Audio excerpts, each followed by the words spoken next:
Leak मुद्दा रहेगा चुनाव में? नहीं कोई लीक नहीं था, वो पैसा हरने वाली एक स्कीम थी। 2047 तक तो हिलेगा नहीं मोदी।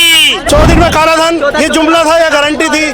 किसानों की आय दुगनी होगी, ये जुमला था या गारंटी थी? पुरानी गवर्नमेंट ने काम किया है शिक्षा के क्षेत्र में, इस गवर्नमेंट ने उस क्षेत्र में कोई ऐसा काम नहीं किया। गवर्नमेंट चाहती है कि हम गवर्नमेंट सेक्टर को खत्म करें। फूड के ऊपर जो टैक्सेस लगा है ना, ये बहुत ही गलत हुआ है। देश को खोखला करने पे लगे हैं मोदी जी, और कुछ नहीं है। 14 से पहले बिजली था, 14 से पहले रोड था। कोई सेक्टर में काम होते हुए दिख नहीं रहा है मैडम। नमस्कार, जनहित टाइम्स के खास कार्यक्रम बात जनहित के में आप सभी का बहुत बहुत स्वागत है। मैं हूं आपके साथ निशा लखवाल। चांदनी चौक एरिया में हम लोग मौजूद हैं। 24 के चुनाव नजदीक है, एक तरफ एनडीए है तो एक तरफ इंडिया गठबंधन है। दोनों में से किसका पलड़ा जो है वो 24 के चुनाव में भारी रहेगा? जनता किसे अपना समर्थन जो है वो ज्यादा दे रही है? बिना देरी के सीधा जनता के पास चलते हैं और जानते हैं कि आखिर उनकी क्या राय है और किन मुद्दों पर, जो कि हमारा हमेशा सवाल रहता है कि जनता के मुद्दे क्या रहेंगे जब वो अपना जो वोट है वो डालने जाएंगे। सबसे पहले बात करते हैं, क्या नाम है आपका? योगेश्वर राज। योगेश्वर जी, क्या लग रहा है 24 में कौन सी पार्टी का पलड़ा भारी रहने वाला है? इंडिया गठबंधन को आना चाहिए। गठबंधन क्यों आना चाहिए? मैम, इंडिया को इसलिए आना चाहिए, पहली बात कास्ट सेंसिटिव होनी चाहिए, जाति जनगणना होनी चाहिए देश के अंदर, पॉपुलेशन कंट्रोल होनी चाहिए, युवाओं को रोजगार के लिए गवर्नमेंट वैकेंसी आ नहीं रही मार्केट के अंदर। इस देश की में 60% आबादी यूथ की है। यूथ इस देश की प्रॉपर्टी है, वो समझ नहीं पा रहा है। वो सोशल मीडिया में घूम रहा है, उसको कुछ भी नहीं पता इस देश की यूथ को कि पॉलिसी क्या होती है, गवर्नमेंट क्या होती है, कुछ भी नहीं पता। बस खाली यूट्यूब जो बताते हैं बस वही सुनता। लेकिन जो गठबंधन नहीं बचा पा रहे हैं वो देश कैसे बचाएंगे? मैम, गठबंधन इंडिया गठबंधन आज भी खड़ा है, बच्चा ने उसको तोड़ा जा रहा है। पैसे से तोड़ा जा रहा है, एनडीए वाले तोड़ रहे हैं। पैसे से यूनिटी तोड़ी जा सकती है? जी, तोड़ी जा सकती है। अच्छा, पैसा कौन लगा रहा है? पैसा हम इंडिया वाले लगा रहे हैं। अच्छा, बिल्कुल। तो ये चीज विपक्ष वाले नहीं कर सकते? मैम, अगर इंडिया के अंदर इंटेलेक्ट रहेगा तो 66% वोट मिलेंगे उसको। अगर उसका तोड़ देंगे मैम 43% पे आ जाएगा। तो मैम जब 43% पता है इंडिया 43 आ जाएगा मैम। फिर जब किसी की बहुमत नहीं आएगी, सरकार किसी की बहुमत ना एनडीए की ना इंडिया की आई, उसके बाद जिसके पास पैसा होगा उसके तरफ सांसद आ जाते हैं, वो अपना बढ़ा लेता है। लेकिन कह रहे हैं कि एक इंसान से इतना डर गए हैं कि सारे इकट्ठे हो गए हैं। नहीं मैम, किसी इंसान से डरे नहीं है। बात क्या है मैम, जब कोई पार्टी जब विपक्ष में आ जाती है उसके पास मनी वैल्यूएशन कम हो जाती है। जब मनी इन्फ्लुएंस कम हो जाती है, हमारे पास कॉर्पोरेट है नहीं, बिना कॉर्पोरेट नहीं रहेगा तो हम चुनाव में नहीं जा सकते। पैसा चाहिए होता है। अकेली कांग्रेस जीत नहीं सकती? नहीं मैम, कांग्रेस जीत सकती है। कांग्रेस 150 तक आएगी। कांग्रेस अपने दम तक 150 तक आएगी। बाकी जितने सहयोगी हैं अगर 150 ले आएंगे तो 272 पार हो जाएगा उनका। और इंडिया की सरकार बननी चाहिए। क्यों बननी चाहिए इंडिया सरकार? पहली बात, इस देश में 2 सेक्टर काम करते हैं, एक होता गवर्नमेंट, एक होता प्राइवेट।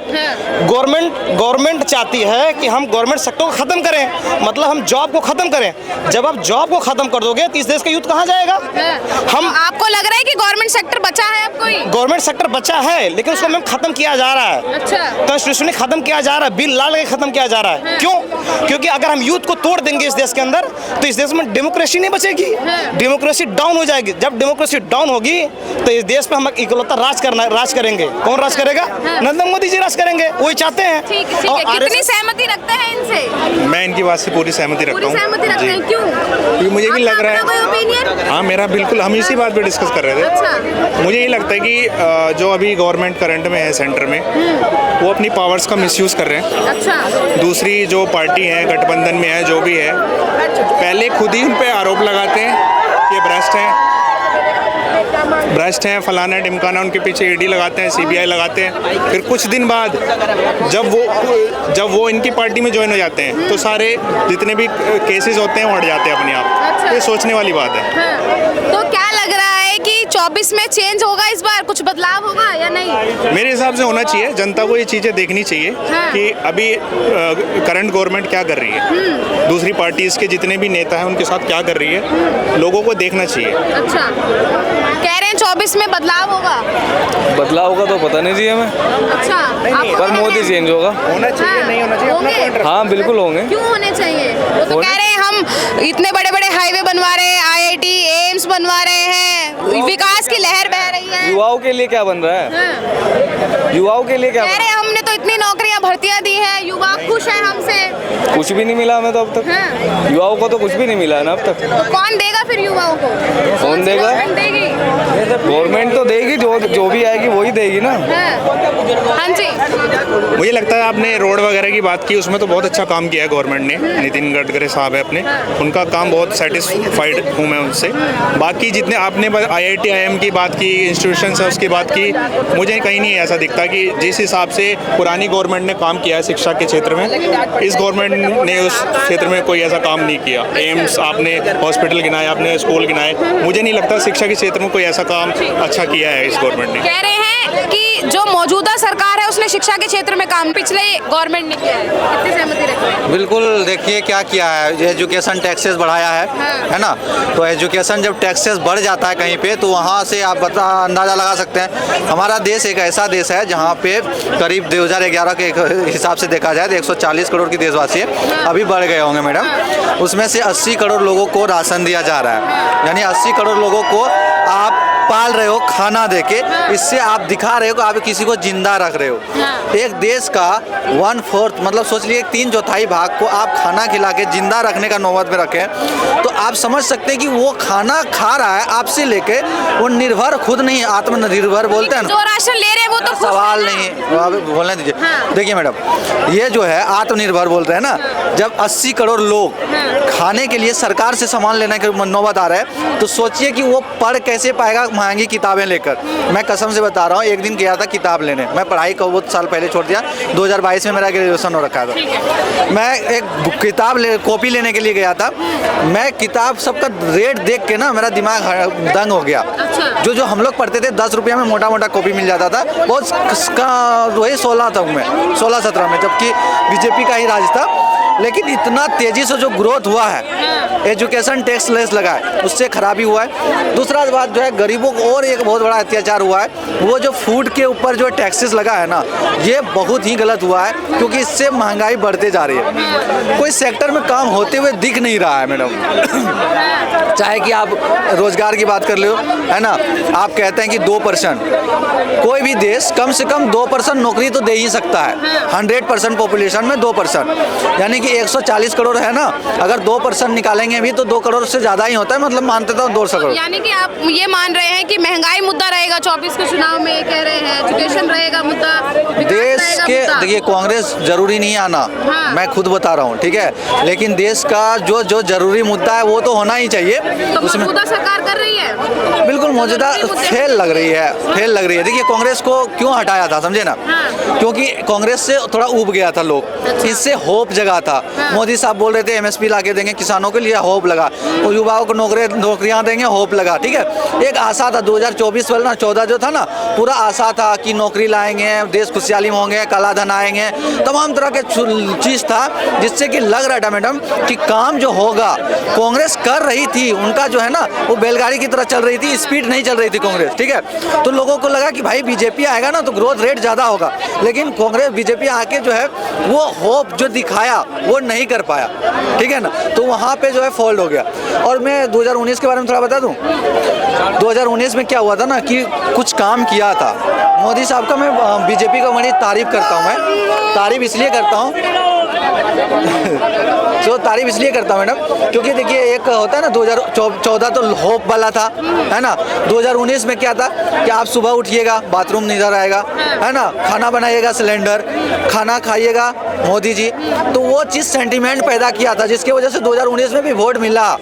लेकिन 2024 में किस लिए वोट दे मुझे अभी तक पता नहीं चल रहा। अच्छा, किस लिए वोट दे बताइए। लोग तो कह रहे हैं कि राम मंदिर बन गया है, सालों का मुद्दा खत्म हो गया। हाँ, चलिए उसके ऊपर मान सकता हूँ कि राम मंदिर बन गया, वो एक फैक्टर हो सकती है, ठीक है। लेकिन अगर मैं देखिए राम मंदिर बन गया एक आस्था के बात है, ठीक है, उससे आपको बस आप पूजा कीजिएगा, आपको एक सद्भावना होगा, शांति पैदा होगा।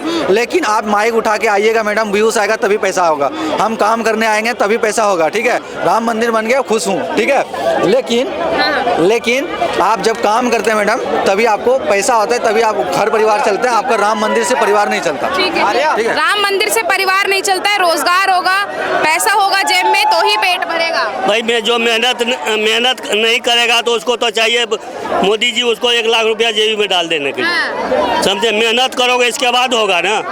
मेहनत करने वाले बनो। मोदी जी की तरफ से जो फ्री राशन दिया जा रहा है उससे भी खुश नहीं है भैया? अरे भैया उनको 1 लाख रुपया जेब में डाल दो, समझे, फिर खुश रहेंगे। अच्छा, हाँ। 1 लाख रुपए चाहिए मैडम भैया? हम लोग तो कभी भी 1 लाख रुपया नहीं मांगे थे, लेकिन मोदी साहब खुद बोले थे 15 करोड़ रुपया देंगे, 15 लाख देंगे। पूछिए इनसे। हाँ जी, हमें तो 15 जनता ने नहीं मांगा था, खुद ऐलान किया था उन्होंने। देखिए हमें 15 करोड़ हमें नहीं चाहिए, हमें राम मंदिर बन गया, 370 हो गया, इतना ही बहुत है, 15 लाख आ गया। विकास हो गया देश का इतना? बहुत विकास, इतना अब क्या चाहिए हम लोग का। 14 से पहले बिजली था, 14 से पहले रोड था। अच्छा, कुछ नहीं था 14 से पहले? नहीं। 14 के बाद ही भारत का विकास। हाँ 14 के से प्रकट हुआ है। हाँ, पानी भरा रहता था। अच्छा, पैडल आया था गांव से पैडल आया था, हम लोग गांव से पैडल आया था दिल्ली पे। 14 के पहले ना रेल बना था, ना हवाई अड्डा बना था, ना कुछ और था। हाँ 2022 तक जब नरेंद्र मोदी जी ने बोला बुलेट ट्रेन दौड़ेगा हमारे धरती पे, इधर भारत पे बुलेट ट्रेन नहीं दौड़ा। 2022 पे 5 ट्रिलियन का इकोनॉमी बनेगा, नहीं बना। ठीक है, तो इतना वादा किया उन्होंने, वो एक भी पूरे नहीं कर पाया। तो मतलब ट्रेन के डब्बा कलर बदलने से बुलेट ट्रेन नहीं हो जाता। वंदे भारत छोड़ दिया 2-4, उसका बुलेट ट्रेन नहीं हो जाता वो। ठीक है, उससे तो बाबा ने कहा है कि 14 के बाद ही जो है वो एकदम से भारत निकल के सामने आया है, प्रकट हो गया है। भैया जो है वो अंकल की बात में काफी मुस्कुराते हुए नजर आ रहे। क्या कहेंगे भैया? 1 मिनट अंकल जी। देखिए बाबा क्या है ना, बाबा बड़े पुराने जमाने के आदमी हैं, अपने धार्मिक हैं। धार्मिक नहीं है, पाखंड में है। इनको असल धर्म नहीं पता है। धर्म मतलब होता प्रकृति। अगर प्रकृति रहेगी ना तो अपने आप ही जिंदा रहेंगे। ये बड़े पुराने आदमी हैं, इसलिए ऐसा बात कर रहे हैं। बता रहे हैं आपको, बहुत पुराने से देख रहा हूँ, इंदिरा के सरकार से देख रहा हूँ। हाथ में कटोरा दे दिया था, खाली था, अब भरा पड़ा हुआ, इतना बात समझ लीजिए। 80 करोड़ लोग लेकिन हाथ में है तो कटोरा ही, लेकिन हाथ में है तो कटोरा ही, अगर भर गया तो क्या है तो कटोरा। एक भी विकास आता था। पार्टी का केडर है, किस पार्टी का केडर है? किसान क्रेडिट आ रहा है, पैसे सारे विकास के पैसे आ रहा है सारे। कौन से विकास के पैसे आ रहे हैं? किसान क्रेडिट आ रहा है पैसे। किसान के लिए आ रहा है तो वो बॉर्डर पे क्यों बैठा है? मैडम जी वो बॉर्डर पे आप समझते हो किसान है? कौन है फिर? मैडम जी कौन है भैया किसान? किसानी है, बॉर्डर पे कौन है? किसानी है, नहीं है, किसानी है। पाकिस्तान से लग रहा है ना, ये पाकिस्तान वाले बंदे, रोरा पत्थर वाले चलाने वाले बंदे बोलेंगे ये बात। अच्छा, आपको पाकिस्तानी बता रहे हैं? यही बोल रहे ना, हिंदुस्तान के नहीं है वो। जिंदाबाद। बोलिए अंकल जी। आप देखने गए थे उसको कि वो पाकिस्तान का? हेलो चाचा, हेलो एक्सक्यूज मी, आप क्या उसको देखने गए थे कि वो पाकिस्तान से? कौन सा? जो आप कह रहे हो किसान पाकिस्तानी है, तो बॉर्डर कैसे खोला उसने? बॉर्डर कैसे खुल गया, कैसा आ गया पाकिस्तान से? बोले हिंदुस्तान के नहीं है ये लोग। कौन है फिर वो? जो समर्थन कर रहे हैं उसे पाकिस्तानी। कौन है वो? देखिए जो एक बात बताएं, जो मोदी में कांग्रेस की सरकार आ गई तो कांग्रेस, जो भाजपा में जाएगा वो दूध का दूल्हा हो जाएगा। ठीक है, जितना ईडी वीडी जितना लगे सब खराब हो जाएगा। किसी को नहीं बोला रहा, भाजपा अपने आप आ रहा है, अपने आप आ रहा है जोरा चा। जो सीएम है हेमंत बिश्व शर्मा, भाजपा आसाम की जो सीएम है कांग्रेस में था, हेमंत बिश्व शर्मा बीजेपी में आया, उसका पाप धुल गया। अजित पवार महाराष्ट्र में सिंचाई घोटाला 10,000 करोड़, बीजेपी में आ गया, पाप धुल गया उसका। अरे भैया ऐसे कितना नेता है, मुकुल रॉय हो गया, तृणमूल में था, बीजेपी में पाप धुल गया सब। ठीक है, तो हजारों करोड़ों का घोटाला करके बुलाने के लिए नहीं जाता, अपने आप आता पार्टी में मिलने के लिए। हमारा जनता मार के खा रहे, पूरे देश को खोखला करने पे लगे हैं मोदी जी, और कुछ नहीं है। ये क्या कर रखा है जनता को। लेकिन अंकल एक बात है, एक समय में प्रधानमंत्री खुद बोलते थे कि इन पे करोड़ों का घोटाला है, अगर और वो जब अगले ही दिन पार्टी में आ जाते हैं तो वो स्वच्छ हो जाते हैं। मैडम जी समय जो आएगा ना तो अभी घोटाला निकल जाएगा। अच्छा, कोई अपना पार्टी, सुनिए मैडम जी, अपना पार्टी को जो है जो काम नहीं करता है, जो कि सबको पता कट रहा है। अच्छा, समझे? नहीं कर रहे हैं। हाँ, जो काम कह रहे झोला उठा के चल देंगे। अरे वो ऐसे ही चल देंगे। 2047 तक तो हिलेगा नहीं मोदी, 2047 तक नहीं बोलेगा। 2047 तक मोदी जी कहीं नहीं चले जाएंगे। अगर आप मैम चले जाएंगे अगर आपकी बार इलेक्शन बैलेट पेपर हो जाए, ना कि वोटिंग लिस्ट मशीन में हो। इनका जवाब दूंगा। चले जाएंगे आपकी बार, चले जाएंगे। देखो आजकल मोदी जी की बड़ी गारंटी चल रही है। मैं ये पूछ रहा हूँ कि अच्छे दिन आएंगे, ये जुमला था या गारंटी थी? 2 करोड़ रोजगार मिलेंगे, ये जुमला था या गारंटी थी? 100 दिन में काला धन, ये जुमला था या गारंटी थी? किसानों की आय दुगनी होगी, ये जुमला था या गारंटी थी? अब किस चीज की गारंटी दे रहे हो? कोई विश्वास नहीं करेगा। बहुत सारी 100 स्मार्ट सिटी जुमला था या गारंटी थी? बहुत सारी चीजें इन्होंने, एक मिनट, बहुत सारी चीजें अंकल ने गिनवाई है, आप 2 बता दीजिए। मैं क्या बताओ, 5-6 चीजें अंकल ने गिनवाई है, आप 2 ही बता दीजिए, वो पूरी हुई है कि नहीं हुई है? वो गारंटी बहुत गारंटी पूरी हुई है। जुमला था? नहीं, बहुत गारंटी पूरी हुई है। किसान खरीदी क्या है? कौन सी पूरी हुई है? 370 हटा दिया, 370 मंदिर हटा, 70 साल से हम बड़ा हुआ था, मंदिर हटा दिया, समझे? हाँ, 370 से हाँ, अच्छे दिन की गारंटी। अच्छा, अरे सब कुछ अच्छा, गारंटी। 24 में किस पे वोट पड़ेगा? किस मुद्दे पे? मोदी। मुद्दा क्या रहेगा? मुद्दा कुछ नहीं, मोदी का वोट चलेगा। राम राम राम। 120 रुपए में खरीद रहे, 400 का सिलेंडर आज 1200 में खरीद रहे, तो कितना महंगा हो गया? तो दुगना से तिगना हो गया अभी। बच्चे पे कंट्रोल कर लो, अब महंगाई हट जाएगा। यूथ किस मुद्दे पे वोट करेगा? यूथ इसी मुद्दे पे वोट करेगा, देश के लिए जो अच्छा सोचेगा, अच्छा करेगा, यूथ के लिए जो सोचेगा उसी के लिए वोट करेगा हम लोग। किस पे करोगे वोट? मैम यूपी पुलिस के फार्म भरकर सरकार ये पैसा भी खा गई। लड़कों ने रात दिन लग के मेहनत करी, पेपर भी दिया, बहुत आफतें उठी है, उसके बाद भी जो है मैम पेपर होने के बाद कैंसिल करवा दिया, क्योंकि वो पैसा इलेक्शन में भरना था, बाकी वो कुछ नहीं था। पेपर लीक मुद्दा रहेगा चुनाव में? नहीं, कोई लीक नहीं था, वो पैसा हटने वाली की स्कीम थी बस। किसने किया? जो सरकार की थी, जो सरकार ने वैकेंसी निकाली थी। मुद्दे पे वोट मुद्दा है नहीं, मैं क्यों दूं वोट? मेरा तो अभी मना भी नहीं है। अच्छा अभी अभी माता श्री है, अभी तो माता श्री है। वो घर वाले क्या बोलते? घर वालों को क्या समझाओगे? किसको देना चाहिए वोट? वही देंगे। या किस मुद्दे पे? हाथ पे? पंजा चलेगा, पंजा खाली पंजा चलेगा, खाली पंजा। क्या चलेगा इस पर? पंजाब पे चलेगा, पंजाब पे। हम तो लाएंगे, कांग्रेस को ही लाएंगे, राहुल। इंडिया अलायंस 453 सीट ला रही है। अच्छा, इंडिया अलायंस मैं बोल रहा हूँ। हाँ कर दी मैंने। अच्छा, अरे ये मोदी की सरकार इनसे नहीं पूछ रहे, 1 साल से 400 चिल्ला रहे हो। मैंने 453 बोल दिया तो क्यों आएगी? क्यों नहीं? हमने कहा ऐलान कर दिया। हाँ 453 आएगी इंडिया अलायंस। अब इनको मिर्च लगेगी। 453 इंडिया अलायंस आ रही है और बिल्कुल आ रही है, बिल्कुल। बहुत बहुत धन्यवाद हमें समय देने के लिए। तो जनता ने ऐलान कर दिया है, 453 इंडिया अलायंस जो है वो इस बार लेके आ रहा है। मुद्दे तमाम हैं जो 24 के चुनाव में अहम रहने वाले हैं। यूथ जो है वो कांग्रेस के साथ एक ही लय में बोलता हुआ नजर आ रहा है, और कहीं ना कहीं अब ये देखने को मिल रहा है कि शायद इंडिया गठबंधन जो है वो एनडीए पे भारी पड़ सकता है। आपको क्या लगता है, क्या राय है आपकी? कमेंट बॉक्स में हमें जरूर बताइएगा। कैमरा पर्सन गजनवी पाशा के साथ मैं निशा लखवाल, जनहित टाइम्स, दिल्ली।